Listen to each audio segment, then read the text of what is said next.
No vídeo de hoje, um breve relato sobre o herói da fé Christmas Evans, um dos 20 homens extraordinários que incendiaram o mundo.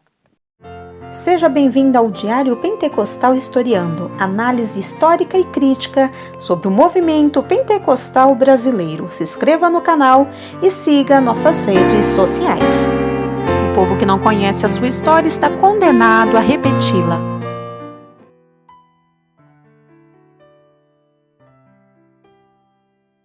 Seus pais deram-lhe o nome de Christmas, porque nasceu no dia de Natal, Christmas em inglês, em 1766.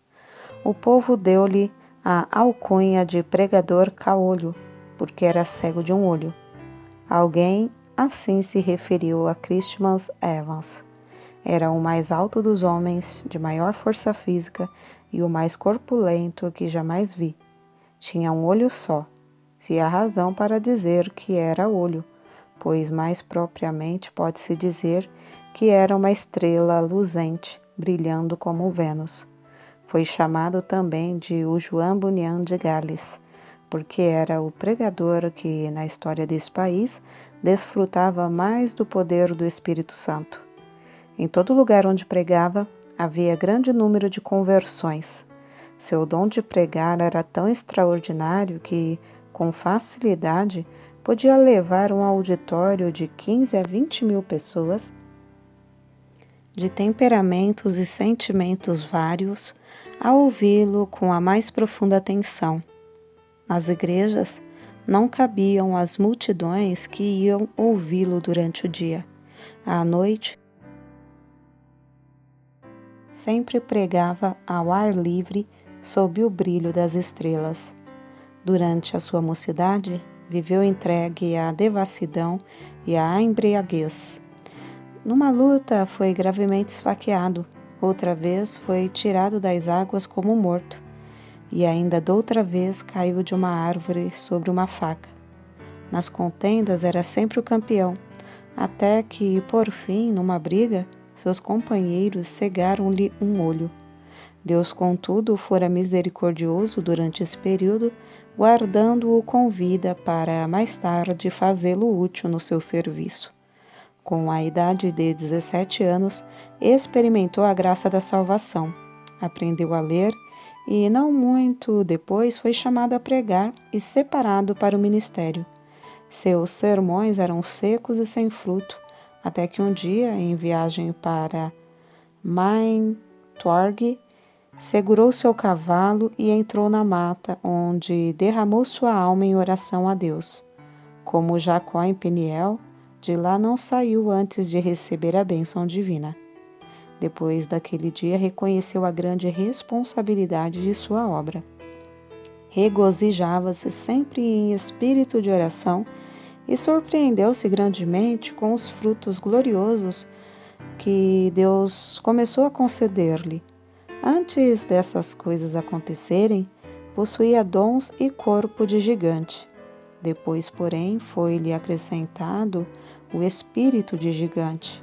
Era corajoso como um leão e humilde como um cordeiro. Não vivia para si, mas para Cristo.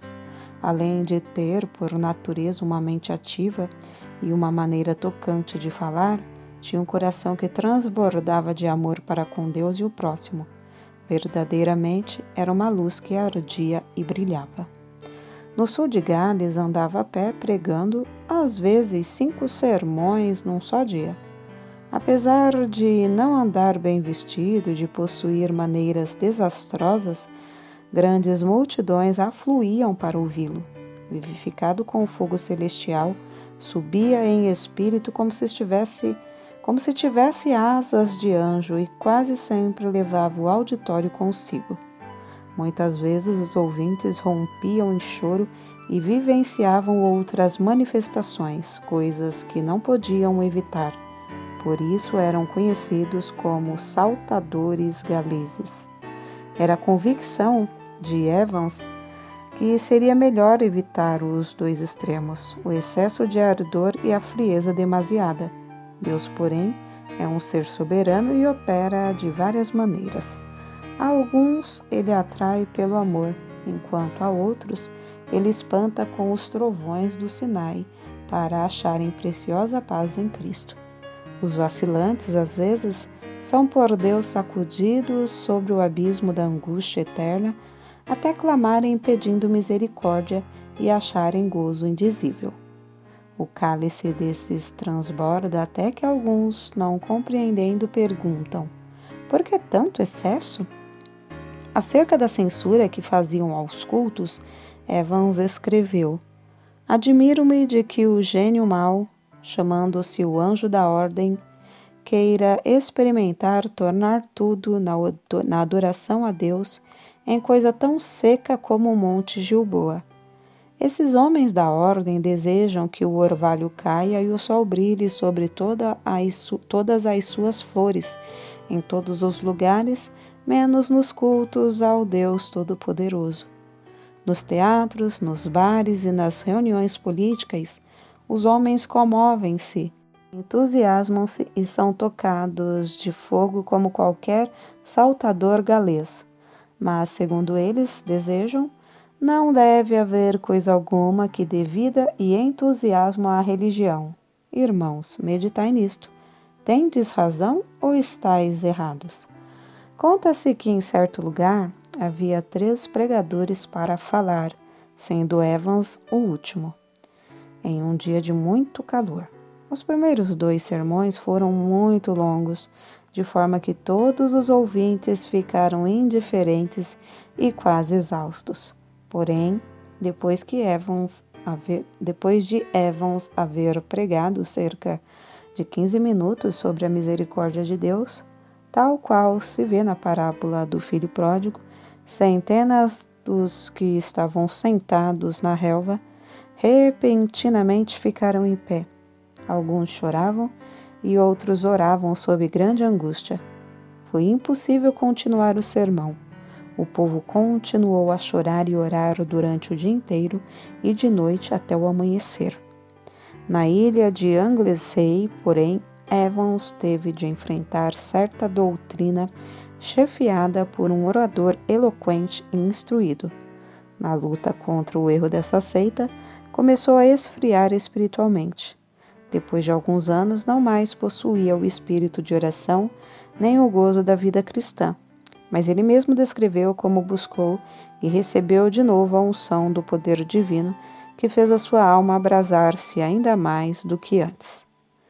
Não podia continuar com o meu coração frio para com Cristo, sua expiação e a obra de seu Espírito. Não suportava o coração frio no púlpito, na oração particular e no estudo, especialmente quando me lembrava de que durante 15 anos o meu coração se abrasava como se eu andasse com Jesus no caminho de Emaús. Chegou o dia, por fim, que nunca mais esquecerei. Na estrada de Dougeli, senti-me obrigada a orar, apesar de ter o coração endurecido e carnal.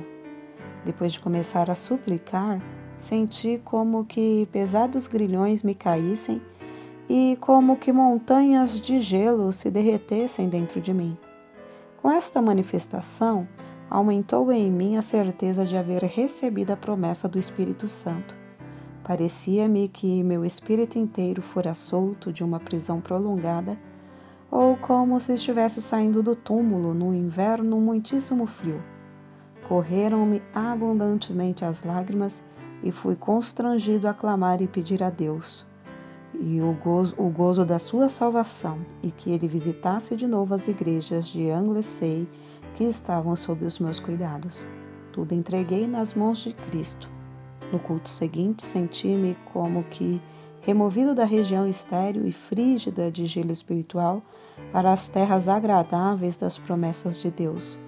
Recomecei então os primeiros combates em oração, sentindo um forte anelo pela conversão de pecadores, tal como tinha sentido em Lane. Apoderei-me da promessa de Deus. O resultado foi que vi, ao voltar a casa, o Espírito operar nos irmãos de Anglesey, dando-lhes o espírito de oração com importunação. O grande avivamento vivido pelo pregador contagiou o povo em todos os lugares da ilha de Anglesey, e em todo o principado de Gales. A convicção de pecado, como grandes enchentes, passava sobre os auditórios. O poder do Espírito Santo operava até o povo chorar e dançar de alegria. Um dos que assistiram ao famoso sermão sobre o endemoniado gadareno conta que Evans retratou tão fielmente a cena do livramento do pobre endemoniado, a admiração do povo ao vê-lo liberto, o gozo da esposa e dos filhos quando voltou a casa curado, que o auditório rompeu em grande riso e choro. Alguém assim se expressou: o lugar tornou-se um verdadeiro boquim de choro. Juízes 2, do 1 ao 5. Outro ainda disse que o auditório ficou como os habitantes de uma cidade abalada por um terremoto, correndo para fora, prostrando-se em terra e clamando a Deus. Não semeava pouco, portanto colhia abundantemente. Ao ver a abundância da colheita, sentiu seu zelo arder de novo, seu amor aumentar e era levado a trabalhar ainda mais. A sua firme convicção era de que nem a melhor pessoa pôde salvar-se sem a operação do Espírito Santo, e nem o coração mais rebelde pôde resistir ao poder do mesmo Espírito. Evans sempre tinha um alvo quando lutava em oração. Firmava-se nas promessas de Deus, suplicando com a persistência de quem não pode desistir antes de receber. Dizia que a parte mais gloriosa do ministério do pregador era o fato de agradecer a Deus pela operação do Espírito Santo na conversão dos pecadores. Como vigia fiel, não podia pensar em dormir enquanto a cidade se incendiava. Humilhava-se perante Deus, agonizando pela salvação de pecadores, e de boa vontade gastou suas forças físicas e mentais na fala de seu último sermão sobre o poder de Deus, como de costume. Ao findar, disse: este é meu último sermão. Os irmãos entenderam que se referira ao último sermão naquele lugar. Caiu doente, porém, na mesma noite. Na hora da sua morte, 3 dias depois, dirigiu-se ao pastor, seu hospedeiro, com estas palavras: o meu gozo e consolação é que, depois de me ocupar na obra do santuário durante 53 anos, nunca me faltou sangue na bacia. Prega a Cristo ao povo. Então, depois de cantar um hino, disse: adeus, adeus, e faleceu. A morte de Christmas Evans foi um dos eventos mais solenes de toda a história do Principado de Gales. Houve choro e pranto no país inteiro. O fogo do Espírito Santo fez os sermões desse servo de Deus abrasar de tal forma os corações que o povo da sua geração não podia ouvir pronunciar o nome de Christmas Evans sem ter uma lembrança vívida do filho de Maria na manjedoura de Belém, do seu batismo no Jordão, do jardim do Getsêmani, do tribunal de Pilatos, da coroa de espinhos, do Monte Calvário, do Filho de Deus imolado no altar e do fogo santo que consumia todos os holocaustos, desde os dias de Abel até o dia memorável em que esse fogo foi apagado pelo sangue do Cordeiro de Deus.